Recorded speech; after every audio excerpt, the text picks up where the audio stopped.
Hi guys, today we're going to be looking at laws of exponents which will be applied in any whether it be equations, whether it be fractions, or whether it can be expressions or simplification of brackets. So we're going to be looking at them just briefly on what are they. So the first law of exponent says if you have the same base multiplied together, then you add the exponents, which means it will be, because the bases are the same, a and a, you add the exponents. So it means it will be a x plus m. That's the first law of exponent. The second law of exponent, if you have the same basis divided, the bases are still the same, a, the exponents are the same, are different, a, x, and m. If you are dividing, then you subtract the exponents. So which means this will be a x minus m. That's the second law of exponent. The third one, it says if you have an exponent, a base raised to an exponent raised to another exponent, so what you do is you multiply out the exponents. So in this case it means it will be a x times m, x times m. That's the third law of exponent. The fourth one says if any number that is raised to the power 0, then the answer is 1.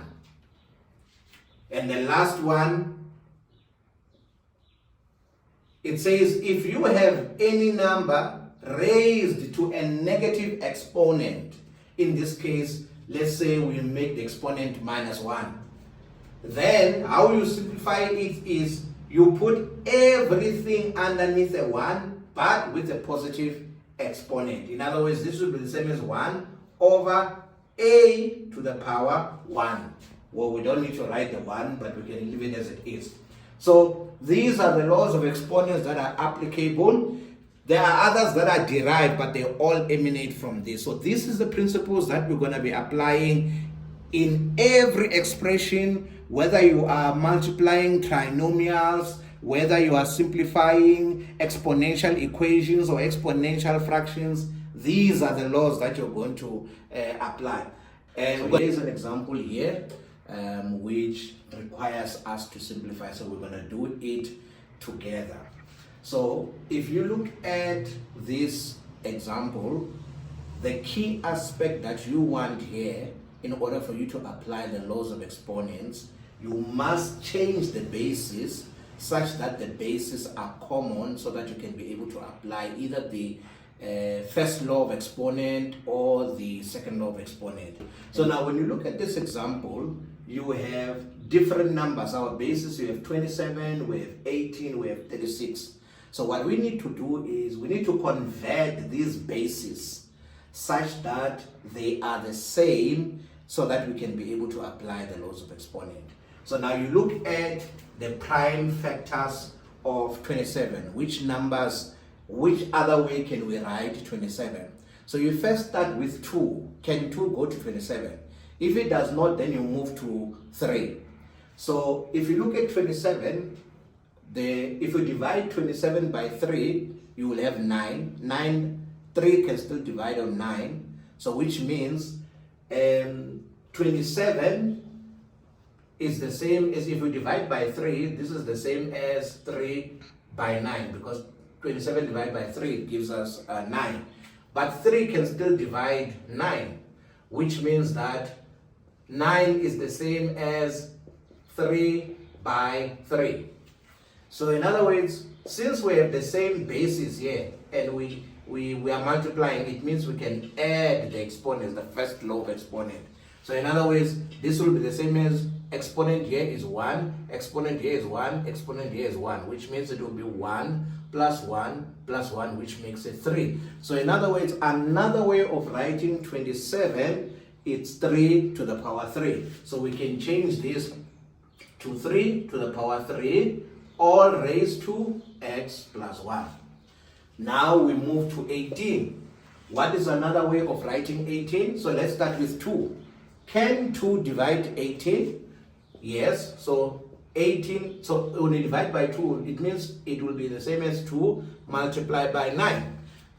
Now, can 2 divide 9? No. Now we move to 3, which means it will be 2 multiplied by 3, 3 divided by 9, which makes it 3. So in other words, 18 is the same as 2, 3 by 3. But this is the same base, which means we will multiply them out. We will have 2 multiplied by 3, because we have the same exponent, same base. We add the exponent here, we have 1 and 1, so it means 1 plus 1, which makes it 2. So in other words, another way of writing 18, it's 2 multiplied by 3. So it means here we will have 2 multiplied by 3 squared, all raised to x minus 1. Now we come to the denominator. So what is another way of writing 36? So 36, first divide by 2. What is 36 divided by 2? So it will be 2 multiplied by 18. Can 2 go into 18? Yes. So we'll have 2 multiplied by, if we divide by 2, then we'll have 9. Now, can 2 go to 9? No. Now we'll move to 3, which means this will be the same as 2 by 2 by 3, and then multiply by 3, because 9 divided by 3, it gives us 3. So in other words, because we have the same base here, we add the exponents again. We add the exponents again, which means this will be 2, 1 plus 1, which is 2, times 3, 1 plus 1, which is 2. So in other words, another way of writing 36, it's 2 squared multiplied by 3 squared. So which means this will be 2 squared multiplied by 3 squared, all raised to 3 minus x. Now we can apply the third law of exponent, which says that if you have a number or a base with an exponent multiplied to an exponent, then you multiply out the exponents. So it means for this one we'll have 3, the 3 multiplied by this expression, so it will be 3 times 1, which is 3x, 3 times 1, which is 3. We come now to the next one.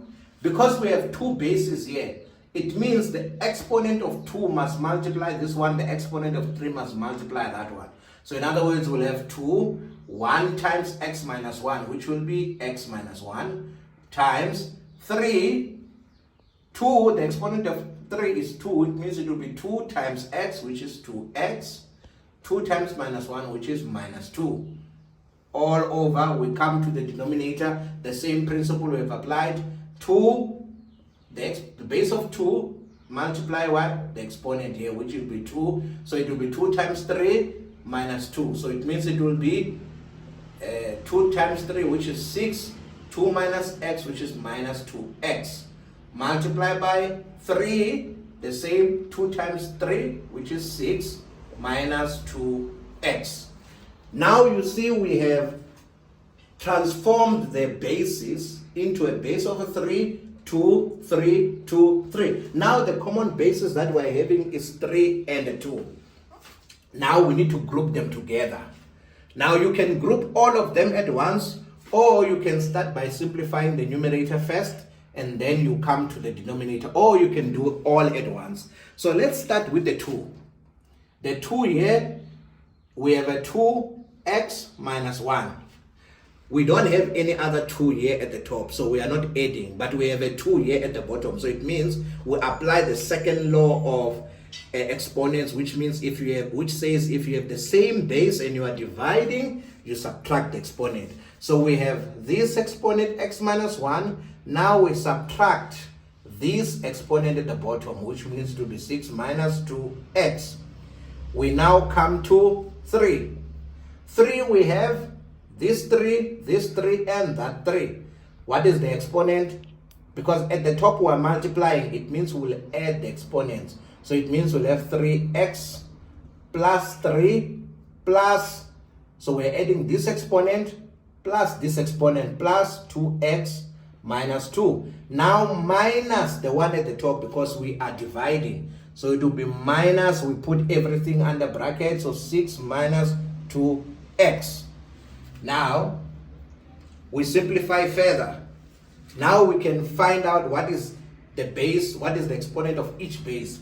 So we'll have 2. If we simplify out this expression, we'll have x minus 1 minus, we multiply it by the negative, so it will be 6, and then negative times negative, which will be positive 2x. Multiply by 3, we add, if you notice this, if we add this, it is 3x plus 2x, which will be 5x. 3 minus 2, which is plus 1. Then we multiply out by the negative out here. So we'll have minus 6 plus 2x. Now we can simplify further and get our final answer. Now we look for like terms. Like terms, x and x. So which means 2 will be x plus 2x, which is 3x. Minus 1 minus 6, which is minus 7. Times 3. We look at the like terms, 5x and 5x, which means it will be 7x. 1 minus 6, which is minus 5. This then becomes our final answer. So this is how you simplify expressions by applying the laws of exponents. So we have applied a number of laws here, the first law, second law, and the third law of exponent. So